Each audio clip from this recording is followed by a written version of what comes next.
नमस्कार विद्यार्थी मित्रांनो, इयत्ता 12वीच्या परीक्षा ज्या आहेत ते जवळ आलेल्या आहेत. तर इयत्ता 12वी साठी इंग्लिश विषयाचा जर विचार केला तर सेक्शन 3 जर आपण पाहितलं, सेक्शन 3 यामध्ये रायटिंग स्किलवर क्वेश्चन विचारले जातात. सेक्शन 3 यामध्ये रायटिंग स्किलवर क्वेश्चन्स असतात आणि यासाठी आपल्याला 16 मार्क्स असतात. आता रायटिंग स्किलचे हे 16 मार्क जर आपल्याला मिळवायचे आहेत तर आपण पहिल्यांदा व्यवस्थित सेक्शन 3 मध्ये क्वेश्चन्स कसे असतात हे समजून घेणं महत्त्वाचं आहे. तर there will be 4 parts of the question. आता यामध्ये क्वेश्चन 4 असतो आणि ह्या क्वेश्चन 4 मध्ये 4 पार्ट्स असतात. हे जे 4 पार्ट्स असतात ते असतात ए, बी, सी आणि डी. ए 4 मार्क्ससाठी, बी 4 मार्क्ससाठी, सी 4 मार्क्ससाठी आणि डी 4 मार्क्ससाठी. आता पहिल्यांदा तर हे समजून घ्या, क्वेश्चन 4 जो आहे त्याच्यामध्ये 4 पार्ट्स आहेत. त्यामध्ये क्वेश्चन 4 ए 4 मार्कला आहे, क्वेश्चन 4 बी 4 मार्कला आहे, क्वेश्चन 4 सी 4 मार्कला आहे आणि क्वेश्चन 4 डी 4 मार्कला आहे. असे 16 मार्क्स आहेत. आता सगळ्यात महत्वाची गोष्ट तुम्हाला इथं समजून घ्यायची ती काय आहे पहा. तर क्वेश्चन 4 ए आपण जर घेतला तर क्वेश्चन 4 ए मध्ये तुम्हाला 3 ऑप्शन आहेत. चॉईस किती आहेत तुमच्याकडे? 3 चॉईसेस आहेत. म्हणजे काय असणार आहे? क्वेश्चन 4 ए मध्ये एक क्वेश्चन असेल, 2 क्वेश्चन असतील, 3 क्वेश्चन असतील. 1, 2 आणि 3 हे एकमेकांना ऑर असतील. म्हणजे काय? तर क्वेश्चन 4 ए मध्ये हे जे तुम्हाला 3 चॉईस आहेत, 1, 2 आणि 3, या 3 पैकी एकाच आन्सर लिहायचं आहे आणि त्यासाठी तुम्हाला 4 मार्क्स आहेत. आता यामध्ये हे कोणते कोणते क्वेश्चन असतात पहा. क्वेश्चन 4 ए मध्ये एक जे आहे तो असतो drafting virtual message. Drafting virtual message. आता क्वेश्चन 4 मध्ये दुसरा जो चॉईस असते तुमच्याकडे, क्वेश्चन 4 ए मध्ये दुसरी चॉईस असते एसओपी. एसओपी त्याला आपण म्हणतो स्टेटमेंट ऑफ पर्पज. आता याला आणखी एक और असतं ते म्हणजे जीडी, ग्रुप डिस्कशन. पहा आता आपल्याकडं क्वेश्चन 4 ए याचा जर विचार केला तर 3 चॉईस आहेत. 3 पैकी एक आहे virtual message, drafting a virtual message, म्हणजे व्हर्च्युअल मेसेज तयार करायचा आहे. आता हे जर लिहायचं नसेल आपल्याला तर दुसरा ऑप्शन आहे आपल्याला ऑर मध्ये एसओपी म्हणजे स्टेटमेंट ऑफ पर्पज. आता स्टेटमेंट ऑफ पर्पज हेही लिहिता येत नसेल आपल्याला आणि आपल्याला वाटतं ग्रुप डिस्कशन सोपं आहे तर आपण ग्रुप डिस्कशन लिहू शकतो. ग्रुप डिस्कशन हार्ड वाटायलंय, स्टेटमेंट ऑफ पर्पज हार्ड वाटायलंय, तर तुम्ही व्हर्च्युअल मेसेज लिहू शकता. असं क्वेश्चन 4 ए मध्ये 3 ऑप्शन्स, ह्या तिन्हीपैकी एक लिहायचंय. तसंच क्वेश्चन 4 बी मध्ये 3 ऑप्शन्स, त्या तिन्हीपैकी एक लिहायचंय. क्वेश्चन 4 सी मध्ये 3 ऑप्शन्स, त्या तिन्हीपैकी एक लिहायचंय आणि क्वेश्चन 4 डी मध्येही 3 ऑप्शन्स, त्या तिन्हीपैकी एक लिहायचंय. म्हणजे पाहायला गेलं तर 12वीचं जे रायटिंग स्किल आहे इंग्लिश विषयाचं ते एकदम सोपं आहे. कशासाठी सोपं आहे? तर आपल्याला काय करायचंय, 3 ऑप्शन आहेत, तिन्हीपैकी जे आपल्याला लिहिता येते ते लिहायचंय. तर आज आपण काय करूया पहा, आज आपण पाहूया क्वेश्चन 4 ए मधील एक व्हर्च्युअल मेसेज. आणि माझ्या मते विद्यार्थ्यांनी व्हर्च्युअल मेसेजच लिहायला पाहिजे. व्हर्च्युअल मेसेज काय लिहावा? तर व्हर्च्युअल मेसेज आपल्याला सोपा असतो लिहायला आणि थोडक्यात लिहायचा असतो. पहा व्हर्च्युअल मेसेज हा जवळपास तुम्हाला 50 शब्दांमध्ये लिहायला सांगितला जातो. क्वेश्चन 4 ए एक व्हर्च्युअल मेसेज. आता पहा व्हर्च्युअल मेसेज आपण ज्यावेळेस शिकतो त्यावेळेस काही गोष्टी आणखी तुम्ही लक्षात ठेवायच्यात. मग व्हर्च्युअल मेसेज मध्ये काय केलं जातं पहा, टेलिफोन कन्व्हर्सेशन दिलं जातं.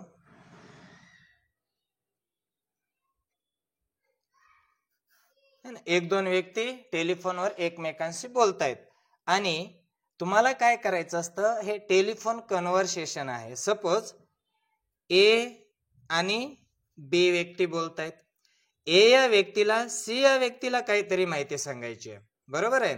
ए या व्यक्तीला सी या व्यक्तीला माहिती सांगायची आहे, पण फोन रिसिव्ह केलाय बी या व्यक्तीनं. सी व्यक्ती त्या ठिकाणी अवेलेबल नाहीये. मग अशा वेळेस काय करते, ए ही व्यक्ती बी या व्यक्तीसाठी, ए हे व्यक्ती बी या व्यक्तीला बोलते, परंतु मेसेज कोणासाठी असतो, सी या व्यक्तीसाठी असतो. मग ए ही व्यक्ती डायरेक्टली कन्व्हर्सेशन करते बी या व्यक्तीसोबत आणि बी या व्यक्तीला सांगते की असं असं सी या व्यक्तीला सांगा. मग बी ही व्यक्ती काय करते, सी या व्यक्तीला एनं जे काय सांगितलंय ते सांगते, म्हणजेच व्हर्च्युअल मेसेज तयार करते. लक्षात ठेवा मी काय म्हटलंय ते. ए आणि बी दोन व्यक्ती बोलतायत, बरोबर आहे. आता ए व्यक्तीला बोलायचं असतं सी व्यक्तीसोबत, पण ते अवेलेबल नाहीये. आता मग बोलणं कुणाशी झालंय, बी या व्यक्तीसोबत. ए व्यक्तीला जे काय सांगायचंय ते काय सांगेल, बी या व्यक्तीपाशी सांगेल की सी या व्यक्तीला असं असं सांगा म्हणून. मग ही बी ही व्यक्ती ह्या सी या व्यक्तीसाठी काय करेल, व्हर्च्युअल मेसेज तयार करेल आणि त्यालाच आपण म्हणतो थर्ड पर्सन. म्हणून तुम्हाला यामध्ये काय करावं लागेल, थर्ड पर्सन साठी मेसेज करावा लागेल तयार. आणि हा जो थर्ड पर्सन साठी तुम्ही मेसेज तयार करणार आहेत तोच व्हर्च्युअल मेसेज असणार आहे. पुढे तुम्ही जसं हे शिकत जाताल मी तुम्हाला एक्झाम्पल्स देईल त्यावेळेस आणखी हे लक्षात येईल. पण यामध्ये काय करायचं असतं, जेव्हाही तुम्ही व्हर्च्युअल मेसेज तयार करताय तर व्हर्च्युअल मेसेज तयार करत असताना सुरुवातीला डेट लिहायची असते. आपण सुरुवातीला काय करायचंय, डेट लिहायची. आता डेट लिहिल्यानंतर टाइम वगैरे भी लिहू शकता, डेट टाइम. त्यानंतर या ठिकाणी ज्या व्यक्तीसाठी मेसेज ठेवायचा आहे तुम्हाला, म्हणजे इथं रिसिव्हर येईल ज्याला मेसेज मिळणार आहे ना, त्याचं नाव डेट टाइमच्या नंतर खाली येईल रिसिव्हर. रिसिव्हर म्हणजे ज्याच्यासाठी तुम्ही मेसेज ठेवताय त्याचं नाव लिहितात. त्याचं नाव लिहिल्यानंतर बॉडी ऑफ द मेसेज हे जवळपास 50 शब्दामध्ये लिहायचं असतं आपल्याला. हे तुम्ही इथं बॉडी ऑफ द मेसेज तयार कराल या पद्धतीनं. लक्षात यायलंय, डेट लिहायचे, टाइम लिहायचंय, त्यानंतर ज्याला मेसेज लिहिताय तुम्ही त्याचं नाव येईल इथं, त्यानंतर बॉडी ऑफ द मेसेज येईल आणि त्यानंतर ज्यानं हा मेसेज ठेवलाय है ना, सेंडर किंवा रायटर, आपण कोणतंही नाव लिहू शकतो, सेंडर किंवा रायटरचं नाव या ठिकाणी खाली येईल. काय आलं लक्षात, तर इतकं सोपं आहे. काय करायचंय, व्हर्च्युअल मेसेज, डेट लिहायचंय, टाइम लिहायचंय, ज्याच्यासाठी मेसेज लिहितोय त्या रिसिव्हरचं इथं नाव येईल, जो मेसेज आहे तो तुम्ही इथं तयार कराल आणि त्यानंतर मेसेज देणारा जो व्यक्ती आहे ना त्याचं नाव इथं लिहिताल. एवढंच करायचंय. यासाठी 4 मार्क्स आहेत आपल्याला. चला तर समजून घेऊया एकंदर व्हर्च्युअल मेसेज कसा लिहिला जातो.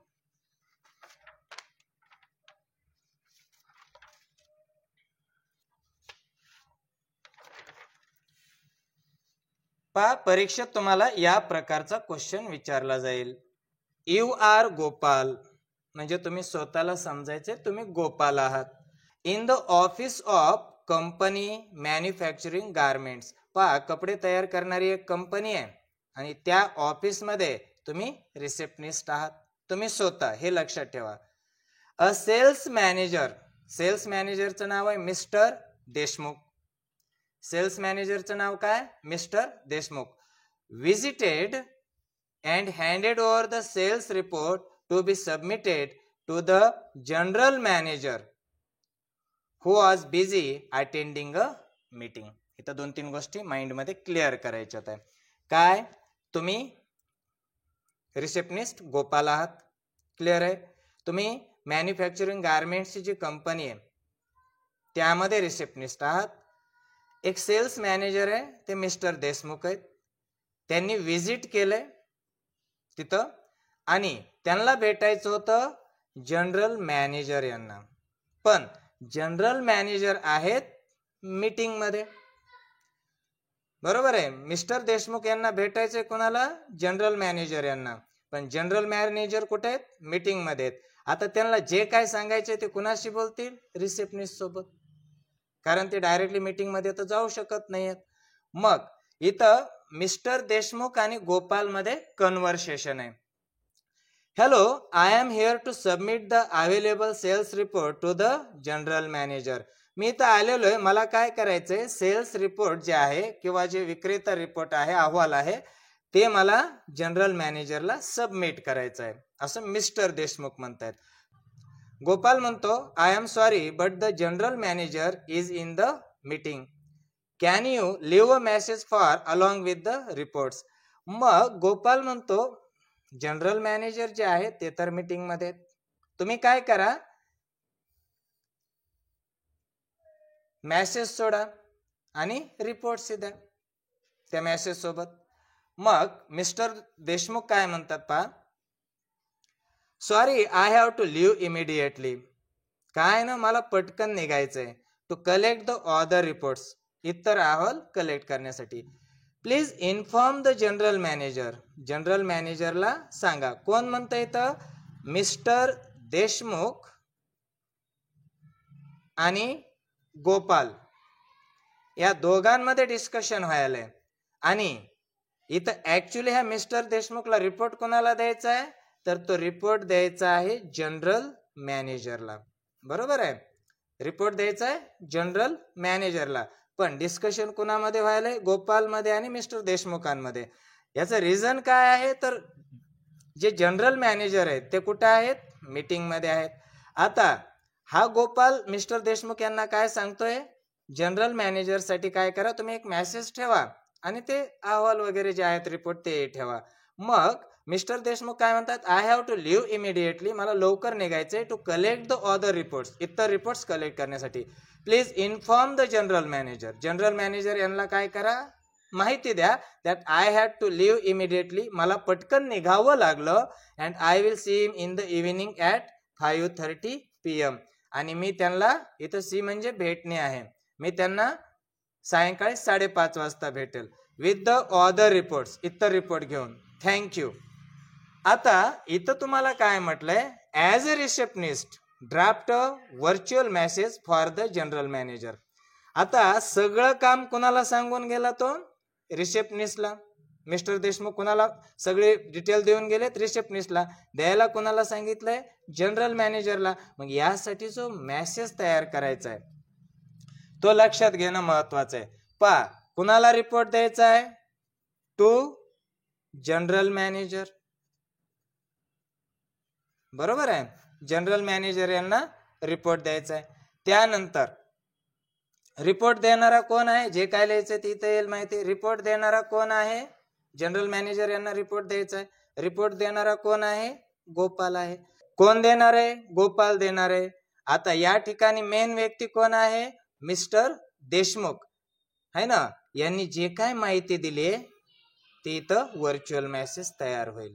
मग त्यांनी काय माहिती दिली, तर हा पॅरेग्राफ किंवा हे कन्व्हर्सेशनचा हा डायलॉग जो आहे तो खूप महत्वाचा आहे. काय म्हटलेत मिस्टर देशमुख, मला लवकर निघायचंय, ऑदर रिपोर्ट्स कलेक्ट करायचे, तर जनरल मॅनेजर यांना इन्फॉर्म करा, मला लवकर निघावं लागलं, मी त्यांना 5:30 वाजता भेटेल आणि इतर रिपोर्ट सुद्धा घेऊन येईल, थँक्यू. असं कोण म्हटलंय, मिस्टर देशमुख. हे कुणाला सांगायला लावलंय, ह्यांना गोपालला सांगायला लावलंय. गोपाल कुणाला सांगणार आहे, तर जनरल मॅनेजरला सांगणार आहे. बरोबर आहे, म्हणजे मिस्टर देशमुख यांनी इथं जी काय माहिती दिली ही जनरल मॅनेजरला कोण सांगणार आहे, गोपाल सांगणार आहे. आणि ते कशाच्या स्वरूपात, व्हर्च्युअल मेसेजच्या स्वरूपात. इथं टाइम वगैरे आपण नंतर लिहूया. इथं लिहिताल तुम्ही जनरल मॅनेजर, जो माहिती देणार आहे तो आहे गोपाल, आणि इथं तुम्ही करायचंय व्हर्च्युअल मेसेज तयार. आता हा व्हर्च्युअल मेसेज कसा तयार करायचा आपण शिकूया.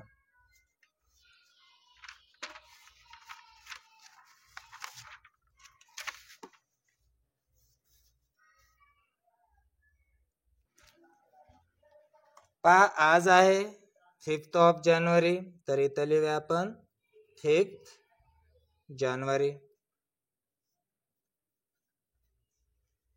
बरोबर आहे, 10 AM इथपर्यंत माहिती देऊया. आता सुरुवात काय करायची, डेट लिहायची आणि टाइम लिहायचा. क्लिअर आहे. त्यानंतर कुणाला मेसेज द्यायचा आहे, तर इथं लिहिताल तुम्ही to general manager. To general manager. आता काय मेसेज द्यायचा आहे तर तुम्ही हे वाचलंय पहा. I have to leave immediately. तो म्हणतो की मला लवकर निघायचं आहे, तर काय करा, जनरल मॅनेजरला इन्फॉर्म करा मला लवकर निघावं लागलं, मी त्यांना 5:30 वाजता भेटेल आणि इतर रिपोर्ट देईल. हे मिस्टर देशमुखांनी सांगितलेलं कुणाला सांगायचंय तुम्हाला? जनरल मॅनेजरला. तोच आहे आपला इथं मेसेज. मग इथे साहजिकच आहे, लेटर लिहिल्यासारखं इथं लिहा. सर, मॅडम असतील तर मॅडम लिहिताल तुम्ही.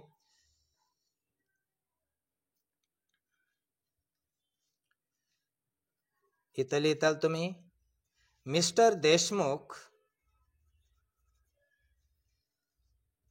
अ sales manager. Mister Deshmukh a sales manager was here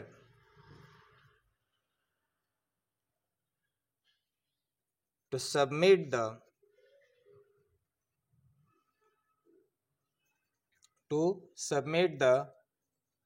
available sales report.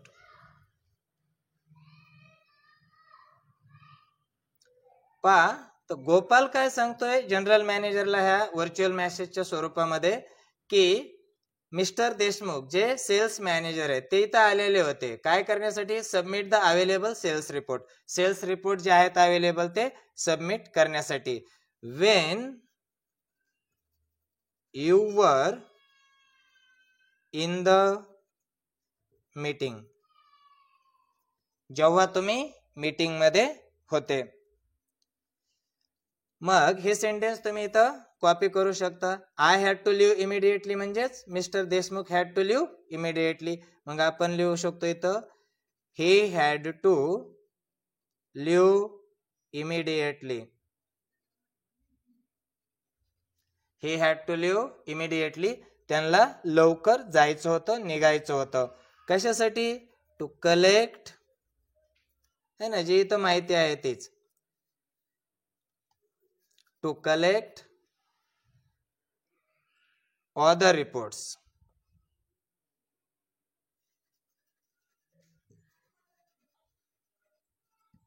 To collect other reports.